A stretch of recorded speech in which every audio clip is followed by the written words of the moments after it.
15 204 है 203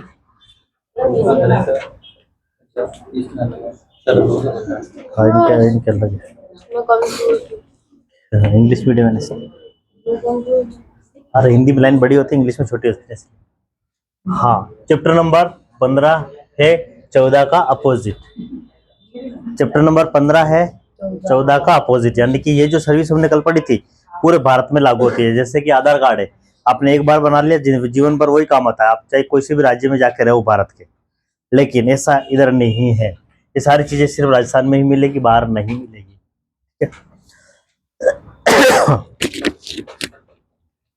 राजस्थान के नागरिकों के लिए प्रमुख ई गवर्नेंस की सेवाएं। ई गवर्नेंस का मतलब क्या होता है, पढ़ के बताओ।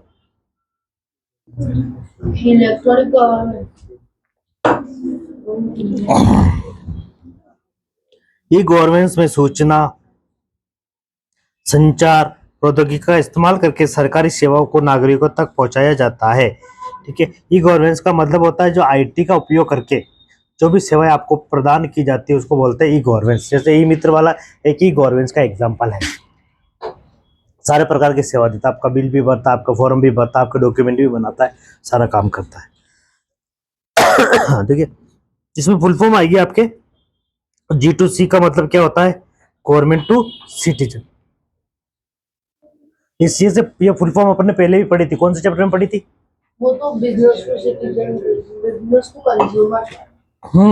उल्टा। तो आप तो ध्यान देना कि इसमें ई गवर्नेंस का नाम आएगा, उसमें ई कॉमर्स का नाम आएगा, फुल फॉर्म मिलती जुलती है। ठीक है, ये आप लिख देख लेना। ये गवर्नेंस के प्रमुख लाभ क्या है?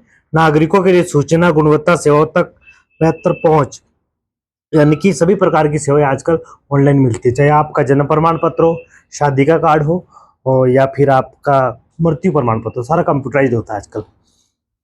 सरकार में सरलता, कार्य क्षमता, जवाबदेही, यानी कि जल्दी से जल्दी हमारे को उस चीज का जवाब मिल जाता है, रिप्लाई मिल जाता है। जैसे कि अगर कंप्यूटर नहीं होता, इंटरनेट नहीं होता, मोबाइल नहीं होता, कॉल नहीं कर पाते, तो आप पुलिस को जल्दी फोन नहीं कर पाते, तो प्रशासन जल्दी नहीं आता।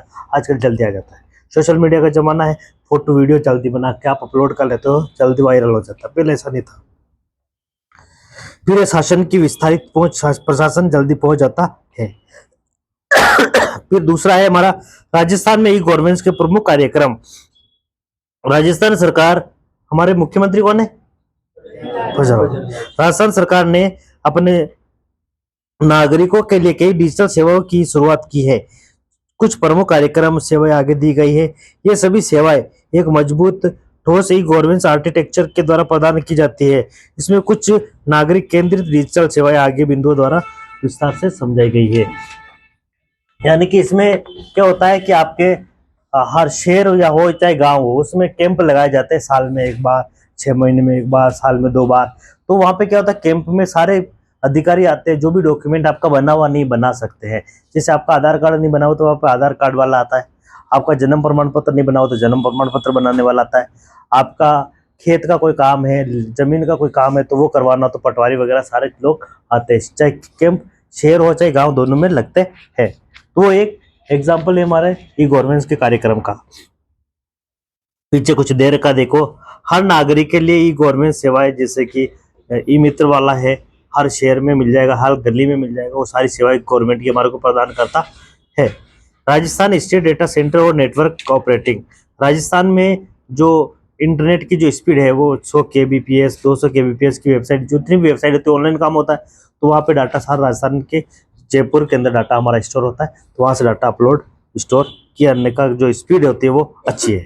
राज मेघ दी राजस्थान क्लाउड, यहाँ पे क्या होता है, जो पुरानी जो चीजें हैं उनको नए रूप में बनाने का काम किया जाता है। जैसे कि हमारा ई मित्र एक ऐप सेंटर है जिसके जरिए हमारा सारा डाटा जो पूजा के स्टोर होता है, वहां से हमारे को जब भी हमारा डॉक्यूमेंट अपलोड करना हो, कुछ चाहिए तो वहां से सर्च करके ला सकते हैं। जिसमें SSS software as software service, यानी कि सभी प्रकार के जो सॉफ्टवेयर है राजस्थान गवर्नमेंट के वो जयपुर से ऑपरेट होते हैं आपके।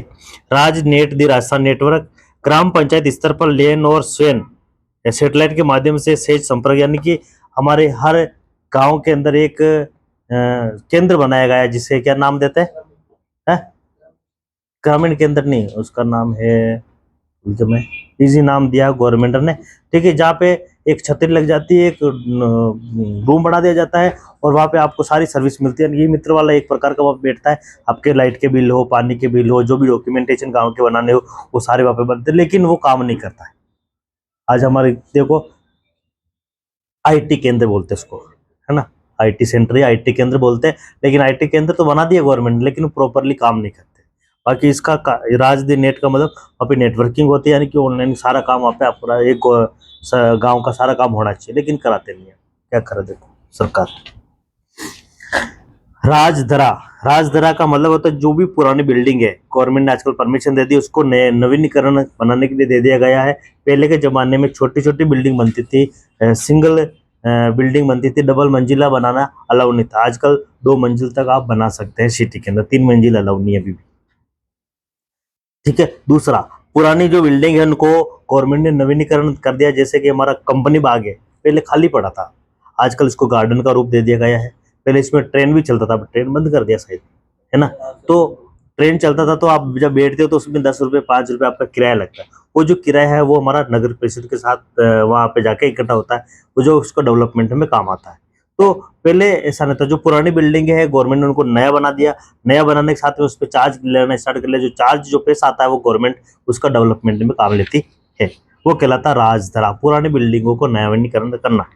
राज सेवा द्वार, राजस्थान सेवा वितरण गेटवे, सभी राज्यों के लिए संपर्क स्थापित करने वाला, सभी राष्ट्रीय राज्य निजी एप्लीकेशन सिस्टम को इंटीग्रेट करने वाला गेटवे है, ठीक है। बहुत सारी प्राइवेट चीजें भी हमारे यहाँ पे चलती है, तो उन प्राइवेट चीजों और गवर्नमेंट चीजों को इंटीग्रेट करने के लिए ये एक नेट बना रखा है, जिसके जरिए डाटा जयपुर के अंदर जाके स्टोर होता है। राजस्थान सरकार, राजस्थान एकल साइन और राज्य पोर्टल, एक व्यक्ति एक पहचान, राज्य के हर नागरिक के लिए मैप किए गए डेटा सेंटर दस्तावेज, यानी कि हम सबका एसएसओ आईडी बनता है, जिसके जरिए हम कोई भी फॉर्म भर सकते हैं। जो भी बच्चा कॉलेज में आ गया उसका एसएसओ आईडी बना हुआ होगा, ठीक है, तो उसके जरिए हम सारे डॉक्यूमेंटेशन सबमिट करते हैं, तो उसके डाटा भी कहीं ना कहीं तो स्टोर होंगे, तो वो हमारे यहाँ जाके स्टोर होते हैं। राज ई वॉलेट, इसमें क्या होता है, हमारे जितने भी डॉक्यूमेंटेशन है वो यहाँ पे स्टोर होते हैं, जैसे आधार कार्ड हो, भामाशाह कार्ड हो, जो भी डॉक्यूमेंटेशन हो राज ई वॉलेट के साथ स्टोर होते हैं। राज ई साइन, जब भी हमारे डिजिटल सिग्नेचर है वो यहाँ पे जाके स्टोर होते हैं। राज AEM, ठीक है, एंटरप्राइज वेब कंटेंट और प्रबंधन प्लेटफॉर्म, जितनी भी हमारी डिजिटल सॉफ्टवेयर साइट है उनके सारे के सारे डाटा यहाँ से ऑपरेट होते हैं, ठीक है। RSS, ठीक है, GPS मॉनिटरिंग और बायोमेट्रिक उपस्थिति प्रणाली, यानी कि हर बार क्या होता है, जो भी जिसका भी राशन मिलता है उसको KYC करानी पड़ती है, और जिसको पेंशन आता है, जो वृद्धावस्था पेंशन है या और भी कोई पेंशन है आपके घर में आती होगी, तो उसको हर साल उनका अपनी अटेंडेंस लगानी पड़ती है या KYC कराना पड़ता है। तो ये जहाँ पे डाटा स्टोर है वहाँ से आपका KYC हो जाता है कि ये इंसान अभी जिंदा है, इनकी जो है पेंशन एक्टिवेट रहनी चाहिए। तो ये सारी अलग अलग जगह है जहाँ पे अलग अलग प्रकार के डाटा स्टोर करने का काम किया जाता है। कहाँ पे? राजस्थान ई गवर्नेंस के प्रमुख कार्यक्रम गवर्नमेंट ने चला रखे हैं, ठीक है। पहले ऑनलाइन नहीं था, इंटरनेट का जमाना नहीं था, तो सारे काम ऑफलाइन होते थे, ठीक है। फिर है राजस्थान जन आधार योजना, ठीक है, जन आधार कार्ड सबका बना हुआ है ना। राज्य के निवासी परिवारों की जनसंख्या की सामाजिक आर्थिक सूचना का डेटाबेस तैयार कर प्रत्येक परिवार को एक नंबर, एक कार्ड, एक पहचान प्रदान किया जाना, जिससे परिवार और उनके सदस्यों की पहचान पते दस्तावेज के रूप में मान्यता प्रदान करता है, ठीक है। पहले भामाशाह कार्ड चलता था, इसकी जगह क्या चलता था? भामाशाह कार्ड। भामाशाह कार्ड भी ऐसा एक कार्ड बना था जो कि ATM कार्ड के जैसा था, ठीक है। अब इसमें क्या होता है कि फ्रंट साइड जो होती है ना, उसमें मम्मी का फोटो आता बड़ा, सही बात है, उसमें Jan Aadhaar card number, Bhamashah card number आते थे, उनकी पूरी डिटेल यहाँ पे लिखी जाती थी। बैक साइड जो होता था इसका, उसमें सारे इंसान के बाकी सदस्यों की फोटो छोटी छोटी आ जाती थी, सही बात है, ठीक है। ये भामाशाह कार्ड था, इसको आज नाम दे दिया गया जन आधार। पहले गवर्नमेंट चेंज थी तो भामाशाह कार्ड नाम दे दिया गया, फिर गवर्नमेंट चेंज हुई तो इसको नाम दे दिया गया जन आधार कार्ड, ठीक है। इसमें ये 10 डिजिट का होता है, 10 डिजिट का होता है। ये बैक साइड है, इसका फ्रंट साइड है। पापा भी हमारे जैसे छोटी छोटी फोटो में आ जाते हैं, हम पापा की फोटो भी हमारी जैसी होती है, क्योंकि इसमें पापा की फोटो क्यों नहीं लगाई? घर परिवार तो वो चलाते हैं। तो गवर्नमेंट का जब जब ये भामाशाह कार्ड बनाया था ना, तो उनका मानना था कि महिला को सशक्तिकरण बनाना, उसको पावरफुल बनाना, वही घर परिवार चलाती है लेडी, इसलिए उनका फोटो दिया गया। पूरा कार्ड उसी के आधार पर बनता है। पापा तो छोटे छोटे हमारे आ जाते हैं, क्यों? पापा दारू पी जाते हैं, तो उनका फोटो भी हमारे जैसे दे दिया, आप भी घर के सदस्य हो, महिला चलाएगी घर परिवार। ठीक है। कोरोना के अंदर 500 रुपए भी आए ना, भामाशाह कार्ड वाले, जन आधार कार्ड वाले के, तो मम्मी के खाते में, पापा खाते में 1 रुपया नहीं आया, क्योंकि वो तो, इसलिए इसको बोलते हैं DBT, direct benefit transfer. DBT, सीधा सीधा जो भी पैसा मिलेगा, चाहे पैसा मिलो, चाहे जैसे इनडायरेक्ट में जैसे गेहूं धान मिलो, तो वो भी इसके आधार पर ही मिलेगा। तो कैश और प्रत्यक्ष दोनों प्रकार के बेनिफिट हमारे को जन आधार कार्ड के थ्रू मिलते हैं। जन आधार कार्ड पंजीकरण करना। अब जन आधार कार्ड बनेगा कैसे? अगर आपका आधार कार्ड है और पहले से बना हुआ है, तो आप उसमें नाम जुड़ा सकते हैं। अगर किसी लड़की के घर में शादी हो जाती है, तो उसका नाम वहां से कटाना पड़ता है। ठीक है। और नया किसी का बनाना है, तो नया भी बन जाता है। ई मित्र के वजह और जन आधार कार्ड बन जाएगा। नगद और गैर नगद लाभों की प्रदायगी। अब जन आधार कार्ड जो बनाया है आपने, वो क्या काम आएगा? गैर नगद, यानी कि पैसा भी मिलेगा तो कैश मिलेगा, तो जन आधार कार्ड में जो अकाउंट जुड़ा हुआ उसी में जाएगा। और अगर गेहूं धान भी मिलेगा, तो जन आधार कार्ड में जितने लोग जुड़े हुए उन्हीं को मिलेगा। ठीक है। जीवितता का प्रमाण पत्र के रूप में भी ये मान्यता प्राप्त है। अगर आपका जन आधार कार्ड बना हुआ है, तो इसमें कितने लोग जीवित है उन सबका फोटो लगा होता है, जो लोग नहीं है उसका फोटो हटा दिया जाता है। राजस्थान जन आधार योजना के तहत सम्मिलित किए जाने वाले पंजीकरण। अगर आपका जन आधार कार्ड बना हुआ, तो आप अपने जन आधार कार्ड पंजीकरण करा सकते हैं नया। दूसरा, जन्म मृत्यु का पंजीकरण करवा सकते हैं, विवाह पंजीकरण करवा सकते हैं, आधार का पंजीकरण भी करवा सकते हैं। अगर आपका जन आधार बना हुआ, तो ये सारी चीजें आप बना सकते हैं उसके तहत। ठीक है। और जन आधार कार्ड जो कहते हैं कि जन आधार कार्ड पंजीकरण और वितरण, यानी कि जिसका भामाशाह कार्ड बना हुआ था, गवर्नमेंट ने उसका जन आधार कार्ड बना के जब भी चेंज हुई, तो उसके घर पे पहुंचा दिया या कैंप लगा के बांट दिए गए। नवीन पंजीकरण वाले परिवारों के लिए ई मित्र की सेवा दे दी, जहां से वो नया बनवा सकते हैं। जन आधार कार्ड वितरण कैसे किया गया? कैंप लगा के, बाई पोस्ट या फिर ऑनलाइन डाउनलोड करके भी आप यूज कर सकते हैं। संशोधन भी कर सकते हैं जन आधार कार्ड में। कभी भी आपका करेक्शन करना हो, नाम फोटो हटाना हो, नाम लिखना हो, तो वो भी करेक्शन किया जा सकता है ऑनलाइन। परिवारों और व्यक्तियों का पंजीकरण निरस्त करना। जो परिवार के कोई सदस्य परिवार में नहीं है अभी एट टाइम में, तो उसका नाम हटा दिया जाता है, और नया कोई मेहमान आ गया तो उसका नाम ऐड कर दिया जाता है जन आधार। तो जन आधार कार्ड एक डायरेक्ट बेनिफिट ट्रांसफर का एक जरिए है, जिसमें महिला को पावरफुल बनाया गया है। साथ ही पहले इसका नाम भामाशाह कार्ड था, आजकल जन आधार कार्ड, दोनों का काम सेम है, लेकिन नाम चेंज कर दिया गया गवर्नमेंट के तहत। कभी कभी आज भी क्वेश्चन आ जाता है, भामाशाह कार्ड का लाभ क्या है? DBT, direct benefit. जन आधार कार्ड का लाभ क्या है? Direct benefit transfer. दोनों का काम सेम है, नाम चेंज है ना, थोड़ा ध्यान रखना। फिर है आयुष्मान भारत योजना। ये भारत सरकार की स्कीम है। भारत सरकार यानी कि केंद्र की स्कीम है, जो पूरे भारत में लागू होती है। यानी कि हर साल 5 लाख रुपए मिलते हैं एक परिवार को। अगर कोई बड़ी बीमारी हो जाती है, तो गरीब परिवार को गवर्नमेंट उसको कैशलेस इलाज देती है। कैश मतलब कि पैसा हाथ में नहीं देती। अगर कई जैसे गवर्नमेंट डिपार्टमेंट में, कई हॉस्पिटल में या प्राइवेट हॉस्पिटल जो इसके कैटेगरी में आता है, अगर उसने वहाँ पे इलाज लिया है, तो जितना भी पैसा लगा गवर्नमेंट उसका पेमेंट कर लेती, दवाइयों का पैसा दे देती। 5 लाख तक। 6 लाख लगे तो 1 लाख रुपये आपको देना है। 4 लाख लग गए तो कुछ भी नहीं देना है आपको। गवर्नमेंट आपकी साल का आपने 4 लाख रुपए खर्च कर ले, 1 लाख रुपये और बचा है, तो आप मार्च से पहले पहले खर्च कर सकते हैं। अगले साल वापस एक्टिवेट हो जाता है। प्रत्येक परिवार के सदस्यों को मिलता है ये। ठीक है, लिखा भी होगा मैंने। 5 लाख रुपए स्वास्थ्य की बीमा योजना है ये। ठीक है, कैशलेस यानी कि पैसा नहीं मिलेगा इसमें। प्रति परिवार प्रति वर्ष मिलता है, प्रत्येक परिवार को मिलता है। जिसका भामाशाह कार्ड बना हुआ है, चल ये कार्ड बना हुआ है, उसके जितने भी सदस्य हैं उनको, प्रत्येक परिवार को प्रति वर्ष मिलता है। हर साल रिन्यू हो जाता है ऑटोमेटिक। ये कि ये स्कीम हमारे राजस्थान में भी है। मैं तो राजस्थान की बात कर रहा था। मैंने कहा भाई भारत, पूरे भारत में लागू होता है। बात राजस्थान की थी, तो हम राजस्थान में अभी बीजेपी सरकार है, तो उसने इसी को अडॉप्ट कर रखा है कि जो केंद्र सरकार ने लागू कर रखा योजना, हम राजस्थान में भी चलाएंगे।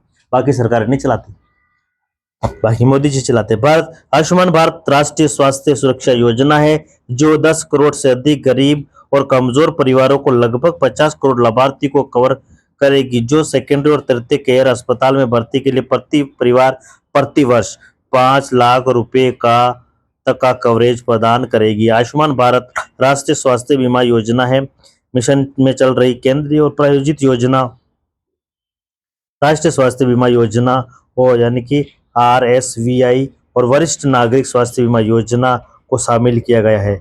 इसमें जो बड़े बुजुर्ग है उनके कोई बीमार है तो उनकी भी योजना इसमें शामिल है।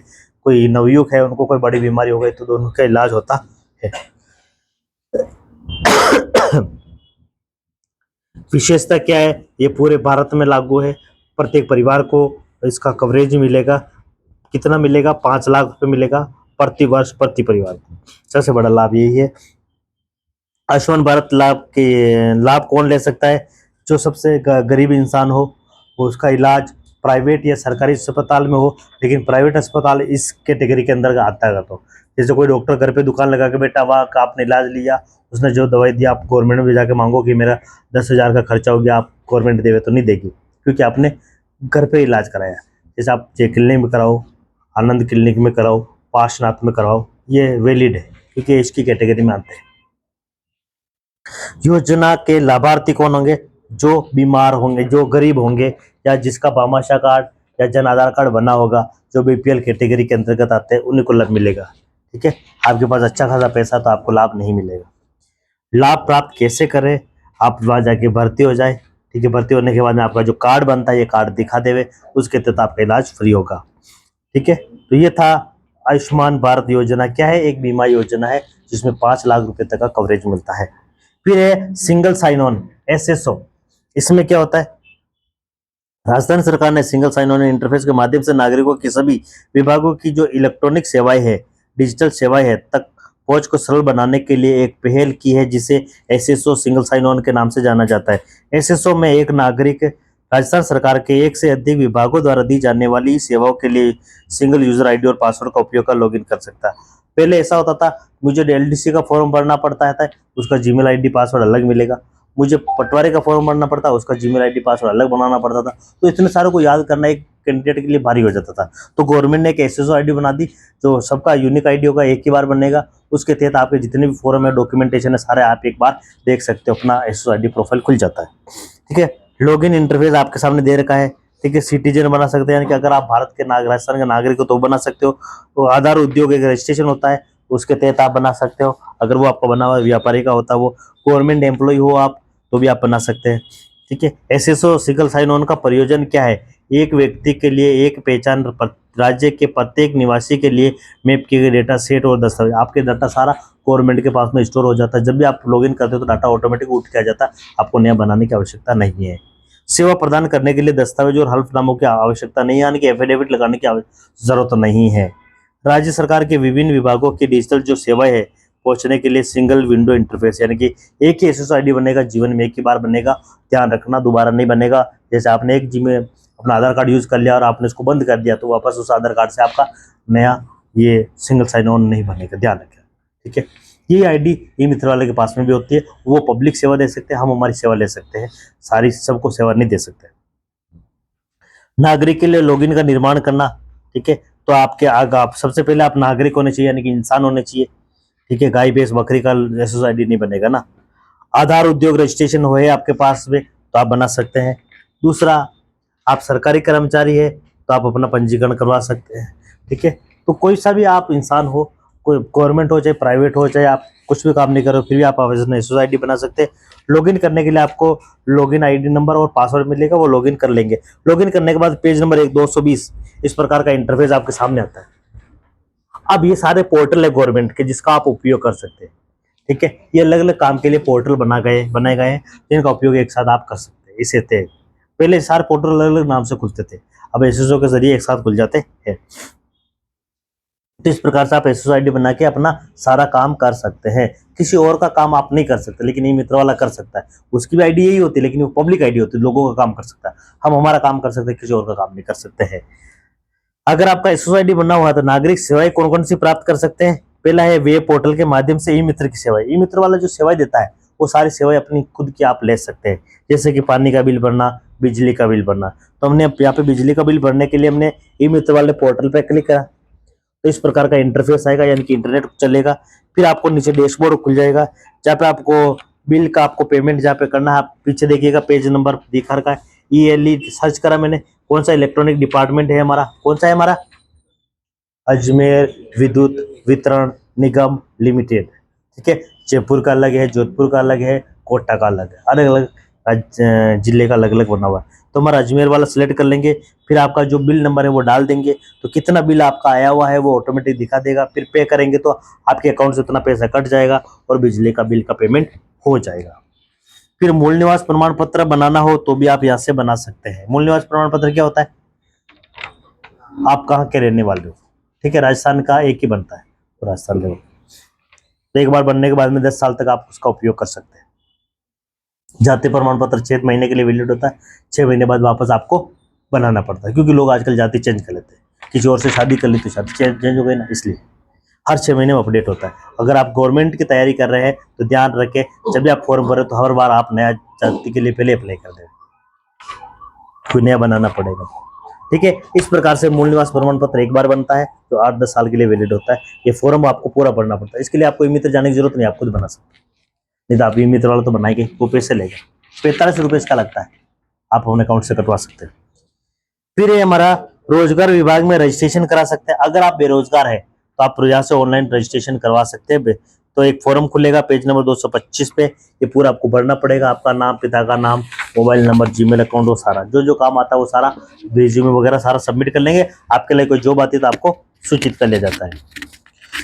फिर आपका विश्वविद्यालय में अगर आपको एडमिशन शुल्क जमा कराना है तो वो भी करवा सकते हैं, आप खुद करवा सकते हैं या ई मित्र वाले से करवा सकते हैं, इसलिए इसका नाम दिया गया था ई मित्र के थ्रू करवा सकते हैं, या ई मित्र की सेवाएं है, ई मित्र वाला भी करता है और आप भी कर सकते हैं। फिर है दूसरा पॉइंट मेरा, राजस्थान संपर्क।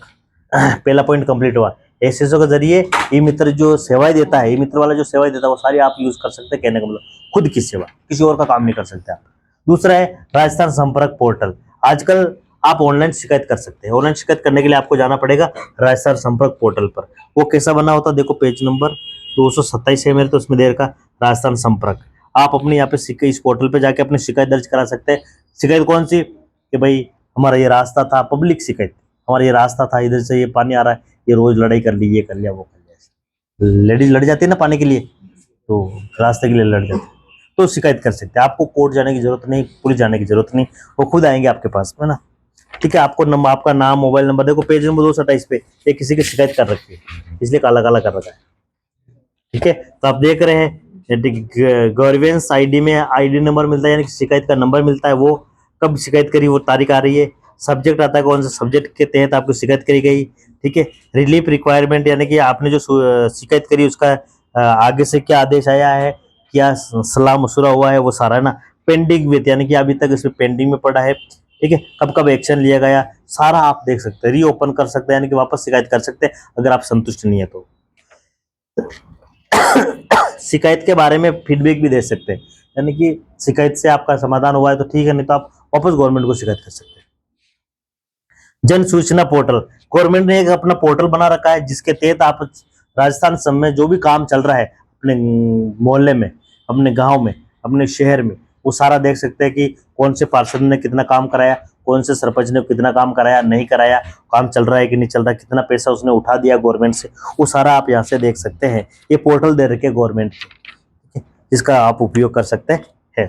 पीछे देखो पेज नंबर 230 पे पोर्टल दे रखा है, क्या काम के लिए दे रखा है। ठीक है, ऊपर दे रखा देखो सामाजिक न्याय और अधिकारिक विभाग, ये एक विभाग है, ये एक वेबसाइट है जिसमें आप अपना कार्यक्रम जो भी आपके न्याय से रिलेटेड काम कर सकते हैं। ठीक है, ये सारी लिस्ट है जिसमें सारा काम राजस्थान गवर्नमेंट हमारे को प्रदान करती है। इस किसी भी काम के बारे में आप सूचना ले सकते हैं। ठीक है, चैप्टर कंप्लीट। किसी को कुछ पूछना है, चैप्टर नंबर 1 से लेकर 15 तक किसी को कुछ पूछना है, मतलब आप सब अच्छे बच्चे। एसएसओ का पूरा नाम क्या है, सिंगल साइन ऑन। जन सूचना पोर्टल के संदर्भ में निम्न में से क्या सत्य नहीं है।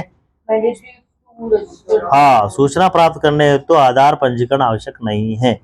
एसएसओ के तहत एक नागरिक पंजीकरण कैसे कर सकता है, ए और बी दोनों करेक्ट, आधार नंबर से और भामाशाह नंबर से। भामाशाह कार्ड, भामाशाह की जगह आजकल क्या आएगा, जन आधार। इनमें से कौन सा एक राजस्थान संपर्क का चरण नहीं है, स्क्रूटनी। पहले क्या था, स्टेप थे कि सबसे पहले आपको शिकायत करनी ना ऑनलाइन, सबसे पहले आपको रजिस्ट्रेशन कराना पड़ेगा, फिर उसको मॉडिफाई करना पड़ेगा, फिर इसका अलोकेशन होगा। तो इसमें एक स्क्रूटिनाइजेशन स्टेप नहीं है।